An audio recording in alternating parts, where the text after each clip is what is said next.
how does Bitcoin then come into the picture, and is it a viable solution to this trend toward centralization we have seen in the gold era? So I think it's by far the best shot we have. I always hesitate to say that it's like inevitable, but basically it's the most credible way we have to get past this period of centralization. So it's up against the $100 trillion network effect of the dollar, the multi-$100 trillion network effect of fiat currencies globally, the whole global bond market, and all the governments tied to it. So this little open source thing is kind of doing this multi-decade path through this very entrenched system. It's gradually succeeding.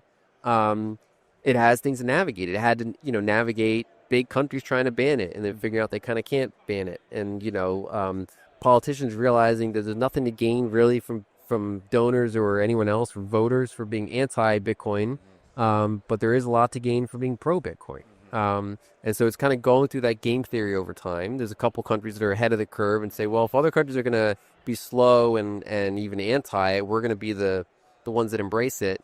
It still has to go through some challenges. Like, if we do have, quantum computers, it's got to be able to make that change. And that has implications for signature types and potentially even block size issues with the length of those new signature types. So it has to navigate still, I think, some challenges ahead. But it's by far the best chance we have.